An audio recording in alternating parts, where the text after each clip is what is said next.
Let's Talk with Meo. Hey guys, it's Meo, the Youth Messenger. Welcome back to another episode of Let's Talk with Meo. Today I have a very special guest, Miss Beverly. Guys, she's doing amazing things in the Charlotte community, helping others and every day, you guys. I love her so much. So Miss Beverly, tell us a little bit about yourself. Well, I started a Brighter Day Ministries about 13 years ago. We recently started a second 501c3, which is a Brighter Day Outreach, just to cover the full gamut of everything that we would want to do in the community. So that particular organization, all encompassing, services about 200 youth in the Hoskins area of Charlotte. We've been excited over the years to see how we've made an impact in making sure that teen pregnancy was down, also to support our young men, also the parents, and just to give them an outlet in that particular area of Charlotte because there is no community center for miles. So that's one particular thing, and we've partnered with other organizations, Promising Pages, other community groups to ensure that our youth were fed and that, anything in regards to edification, just in how you tie, simple things like that, just to help them along the way and getting them prepared for college and just so a host of different things to provide services in the area. Awesome, that is amazing. So let's jump into the question. So question number one, what made you want to start your own nonprofit? Well, for me, because I grew up in that area of Charlotte, it was always tough. We made up stuff, and I was always one of the leaders that came up with the games or, who was going to be on whose team.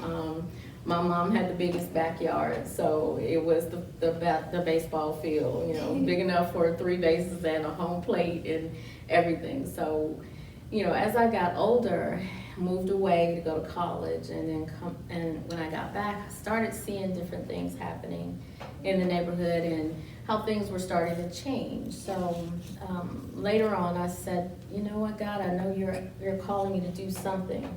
What is it? And that's where it came to me, 3 o'clock in the morning. I got up and I wrote the entire vision for a Brighter Day Ministries and then just put it into action, and that was 13 years ago. Wow, that is just some amazing stuff. That is God right there, Absolutely. all the way. So what's your most successful program and why? I think mostly it's been bridging the gap with the relationships between our young men and their fathers. Also the young ladies as well, but more so with our young men. Just helping them to understand that there are certain ways that you do things. Yes, There's a lot of gang activity in that area. And then so we put programs in place to help with building relationships. I did meet with City Council a couple weeks ago, and we're moving forward in bridging some gaps between police officers and the young men in the neighborhood. Yes. So, steps moving forward. So that's what I would say would be what's most successful, so Wow. far. I think that would be a good program, especially bridging the gap with the law enforcement and the young teenagers and especially the boys. Because they don't really have trust with them. They feel like that they're here to take us down Exactly. because their color and different things like that. But yeah. Absolutely. So next question. Give me your best example of what have been, another successful part of your organization. Well, what we decided to do was to ensure that there was a huge outlet each month. So we would have incentives for our youth to be doing well every time the program would come along. And then they would get rewarded for making good grades, just simply staying out of trouble. What successes have you had since the last time? And then we celebrate them. Many of our youth, may not get that at home, you know, Yeah. that you're doing really good, or, we support you, those types of things. Yes, So ma'am. that's some of the other things that we do in ensuring that, like we have a big Easter program coming up on April 3rd. So I want to know, how's it been going doing this virtual learning, and what do those grades look like? Yes, ma'am. So what are areas of opportunity for your organization, and what could you do better? Well, we recently discussed with the board of directors about having an advisory board, meaning individuals that will come in from the neighborhood and be a part of our board, to be more of the eyes and ears, and then to give us additional suggestions since we're not there every single day. Also, those that would partner with us, with the CMPD, they have an advisory board for their Freedom Division. Yes. And there have been some issues there with bridging that gap. So we hope to be able to have more participation from the Hoskins community. And in that way, we all have a voice. Everyone's heard, they have a spokesperson. And we can bring in city council as well as, CMPD and others to understand some of the needs in the community. Yes, ma'am. So is there anything else that you wish that the community knew more about your organization, and why? Yes, donations.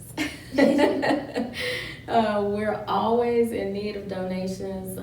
Any grants that we could possibly, get written and apply for. That's one of the things that we are really pushing hard for now. The board is working just diligently to pull information Yes, in, ma'am. but it takes a lot of time. So that type of thing, and as well as just to create a voice, because some of the things that I'm seeing in that area is the onset of gentrification. If the Hoskins community does not speak up, then eventually it will look like some of the other neighborhoods that have drastically changed them and taken over, and there will be no more affordable housing or anything else for that fact. And because one of our goals is to have a community center built in the heart of the community, that was one of our main focuses. But if they're going to tear down everything and it's $200,000, $300,000, $400,000 and $500,000 houses, they won't need a community center. They won't want us there. So those are some of the things that we're going to focus on. Mm-hmm. So where's most of your grants coming from, or your funding coming from? We have Wells Fargo is one of our biggest supporters. Many in the community, we have several that are advocates for Brighter Day Ministries and outreach and give on a regular basis. That's amazing. What are some of your urgent needs that you may need right now from the community? Well, we would like to see every child have an Easter basket for this big Easter program. So that's something that we are definitely looking for. And I am in need of somebody that can grill. Well, I have a couple people in mind for Oh, you. well, Yes, wonderful. ma'am. Yay. Yes, I desperately, that's the last thing on my checklist. And the rest of it will fall into place. We're going to host it at the Eva B. Barber Park at 3801 Gossett Avenue, right in the heart of the Hoskins community. Great. So, and then I will put that down in the description for you guys, so you guys make sure you come out. Tell us a little bit more about the Easter, though. We want to know more. Absolutely. So, of course, there was a big benefit yesterday for DJ Bless. Yes, ma'am. But he is back on his feet, so he will be DJing. That is amazing. We also have 2 miming groups that are going to come and perform, as well as Gen 3, ALG. They will be there to perform as well. So we're going to make sure that we do what is famous for our program, Circle Time. In Circle Time, we allow everybody to say whatever is on their heart. Yes, And the rules are, it doesn't need to exit where we are right now. We're here to build each other up, to let things off of our heart. And when we were able to do this pre-COVID, 2 years ago now, 23 people gave their life to Christ at that event. So we're going to move forward with that opportunity as well. But lots of fun. We've been all cooped up. Yes, I am tired of that. So we're gonna have a really good time. Easter egg hunt, egg toss, sack race, all of the old school games. No devices. Devices down, young people. Okay. So what can my organization do to help you with this? Well, like I said, you already mentioned one thing. Yes, Get us a grill. That would grill. be fantastic. They come and just set up right there in the park and just grill for us. Okay. And then if you know anybody that would like to donate Easter baskets for us. Well, I will be donating some Easter baskets. Okay. Y'all know baskets are my specialty. Oh, wonderful. So, yes, ma'am. So, and then of course, next month we will feature our mothers. We always do flowers and some special little something for them. And then in June is our big program where we do our celebration of kings and we focus on the fathers. That's been a big thing in the Black community especially. Most definitely. So we're gonna do it again. Crowns on. That's the only way you get in. You have to put on a crown. All men. It was just a beautiful event and a wonderful tribute to the Black father. Yes, But everybody's welcome. We want everybody to come. So it should be absolutely just wonderful. So that's just a few things over the next few months. Okay, amazing. So do you regularly have the resources to cover your budget? Why or why not? Majority of the time, yes. Okay. But we are not going lacking for any program.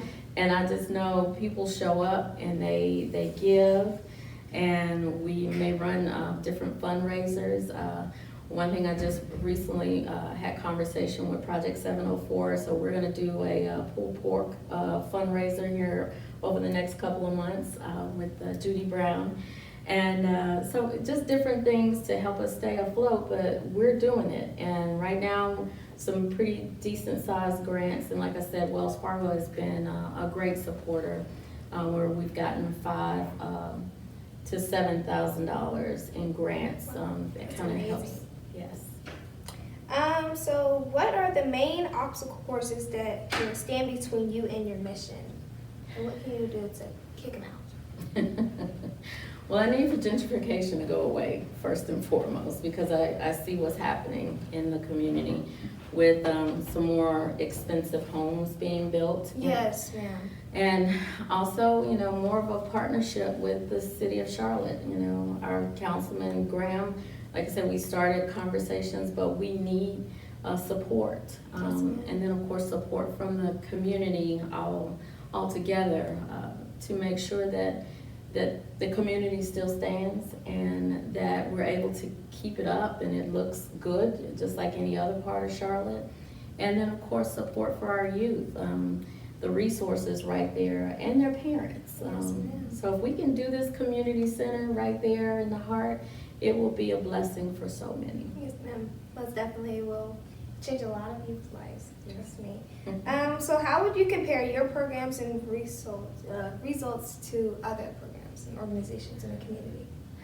Well, we've all been able to partner at some point or another. Everybody brings their own specific talent. Yes, just in some of the recent programs that I've witnessed, everybody came and they did whatever their particular talent was, and it just showed that we could collaborate and all come together and be together and work together for the greater good. And how do your peers surround your mission with everything? Do they step back or do they step in to help? People have been stepping in and helping out.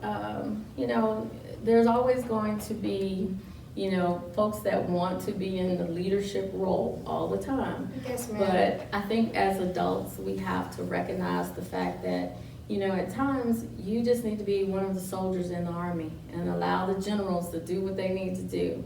But just come and give your support and, whatever you bring to the table to help for, again, the greater good.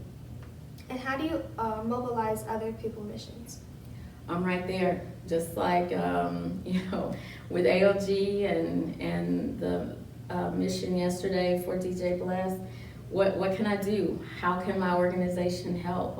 We did fundraisers to help to build up DJ Blast and get him back on his feet.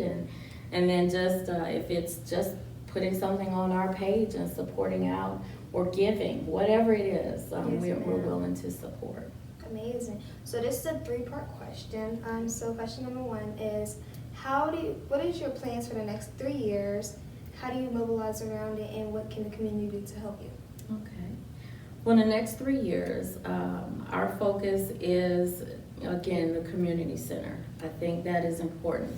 But more importantly, now with understanding and seeing some of the things that are going on in the Hoskins community, that partnership with City Council to understand what their goals are, what may already be in motion, and what is the plan, what is the 5 and 10 year plan, because that will shift what our goals are. And maybe it won't be to build a community center, maybe it'll be more towards just doing more for the youth and helping them to get to graduation, helping them to understand finance and banking, of the parents and scholarships and understanding how to get their kids through school, or if it's just to learn a trade, what is it that you want to do in life? So just to set our youth up for success is our main goal, but we'd very much like to have that community center within the next 2 to 3 years max. But focusing on writing grants and getting the support to do all of our programs, and then to collaborate with other organizations that are working in other areas of Charlotte, where we all come together and support one another. So that's pretty much it. Amazing answers. So next question is, what are some boundaries that are standing in your way for your mission? Always money, right? Money is a big thing. As long as we have the necessary funding to do what needs to be done, and then of course the support from volunteers, people that want to serve, and then of course even those that want to travel with us on this mission and have input or resource for us. It may not necessarily have to be money. It can be, like Easter baskets, or toys at Christmas time, or, different things like that. Amazing. What are 2 of your most satisfying accomplishments? Well, I think initially with the Writer Day, the first 2 that graduated out of our program, to see those 2 young men that moms pretty much packed up and left them to finish out their last year of high school. So we kind of took them under our wing, made sure that they had housing, whatever they needed to support them to get through school. There were some that went to their graduations, and then they got jobs right after, and to this day both are doing very, very well and come back. And when I see them put money, we have a jar that we call the Hope Jar. And to see those 2 young men put money in the Hope Jar said volumes, because at one point, they couldn't do that, and we had to help to take care of them.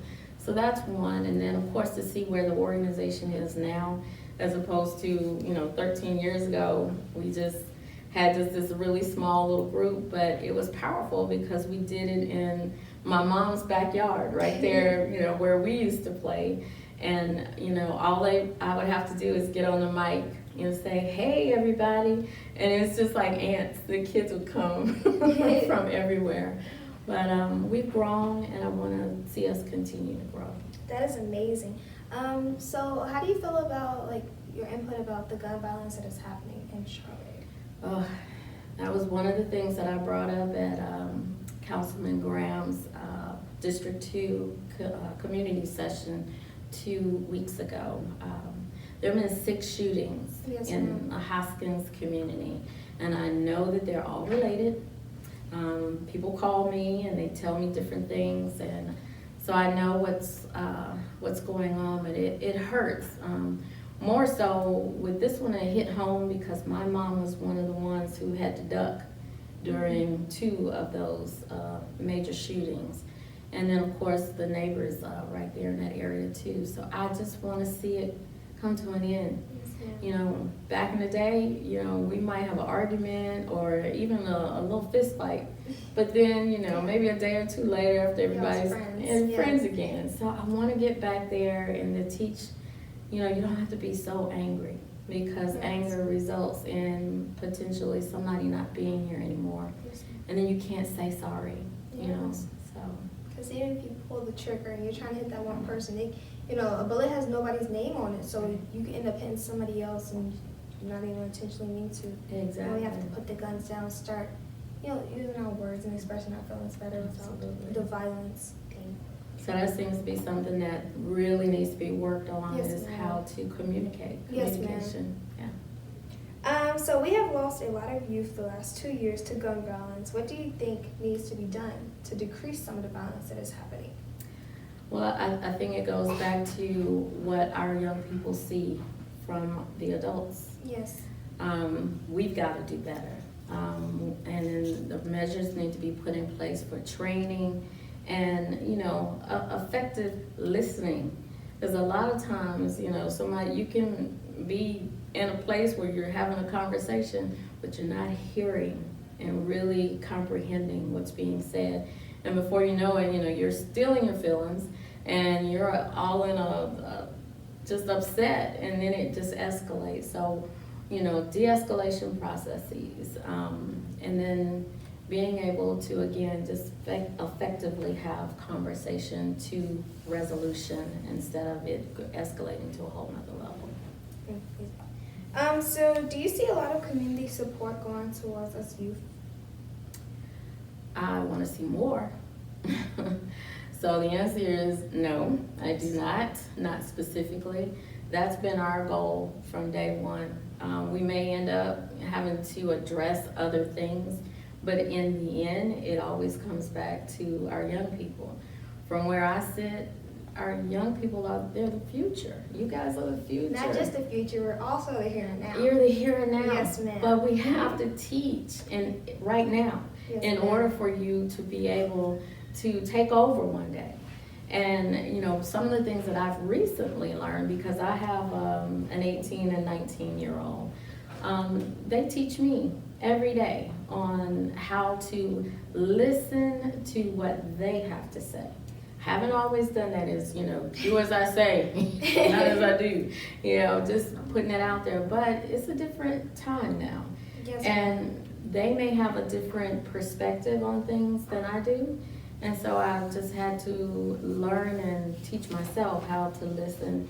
And then, you know, even the young people in the organization, they'll call me, or they'll, you know, when they see me, they'll tell me things that maybe they don't want to tell mom or dad or grandma. And so I have to be open-minded to whatever it is. And then, you know, I tell them too, this is your organization. It's not Miss Beverly's. I was just the vessel to make it happen. And God used me. But this is for you. So what do you want to see? What do you want to be? How can I help you become more successful? So I truly don't think it's enough, honestly. And I want to see more, because that is the focus of a brighter day. Yes, ma'am. I can say, speaking for my behalf as a youth, you know, I've been doing things in the community for so long now, and it's just like, you know, it's always the same handful of people that comes out and support me, that comes out and that helps me, that is there for me when I need them, that, you know, always there to donate, or just, you know, the littlest things that they do for my organization, my group, and my teams and stuff. You know, I feel like that we need more community leaders and activists to start listening to us youth and start hearing us out, and, you know, stop shutting us down and just discouraging us and judging us all the time. We get so much judgmental already in school and everywhere, in the parks and everywhere, and we can't. These community activists, we're supposed to trust them, we're supposed to love them, we're supposed to look up to them, but they're the same ones here that are judging us, that is discouraging us, that are saying that we can't do something because we're so young, that our voices doesn't count now. Well, I feel like that we do need more community activist support, like you, Miss Beverly, to stand behind us youth, to be able to listen to our voices, listen to our ideas, and not shut us down, actually hear us out and allow us on your board, and allow us to set up there and just help you guys, you know, help the other youth also that is below us to, show them that, they can do what we're doing. We're trying to make a change and they can fight too, just like us. Absolutely. I think at one point when my children were younger, they just came to me and said, hey, we want to take a part. How can we do something? I said, well, what do you want to do? And then they said, well, if we could do like a cooking segment, because they were on that cooking thing. And so I was like, okay. I got them a little chef outfit, and they came and they showed them how to do snacks after school and, all kinds of things. So I've encouraged our youth, just come and let me know what you have on your heart. Even our talent show, I was blown away. I mean, who knew? We had salsa dancers, we had all kinds of talent that was right there. But if I had not listened to them about even wanting to have a talent show or to be able to display different things that they wanted to do, then it would be just same old boring stuff, and they come and get a plate or something to eat, and if we're giving away something great, But I didn't want it to be that. So I want to continue to expound upon some of the things that we have done, but also, where do you see yourself? Do you want to go to college? If not, what do you want to do? How will you make an impact on this world? Yes, ma'am. And what can I do and A Brighter Day do to help you get there? So I'm on board. So anything that you have going on, young lady, I will be right there to support you. Yes, ma'am. Thank you so much. So guys, that's all the time we have for today. Is there anything else you'd like to add before we leave? I would just like to encourage our youth to definitely do an ebook, write a book, do some things that are going to leave a legacy behind, get some financial planning in place, learn how to do banking, the things that will help you be solidified in this world to one day being able to own a home. Yes, and do those types of things too. Leave a legacy. Those are my final words for our youth. So where can we find you at, Ms. Beverly? I am on Instagram and on Facebook. You can find us at A Brighter Day Ministries or A Brighter Day Outreach. Amazing. I will put that all down below. You guys, so thank you again, Ms. Beverly, for joining me today. Guys, don't forget to check out my website. I just launched my new clothing line, and mark your calendars for March 27th, because I will be having a spring carnival that's going to be lit. And we're going to have so much fun, prize giveaways, performances by local artists, also a couple of celebrities coming out. So, guys, come out, support, show your love, and just enjoy your time with the community, interact with them, bond with law enforcement and things like that. I thank you guys all for joining us today, and don't forget to love yourself. Always be your unique self, and if nobody told you today, I love you guys, and that is all from the Youth Messenger signing off.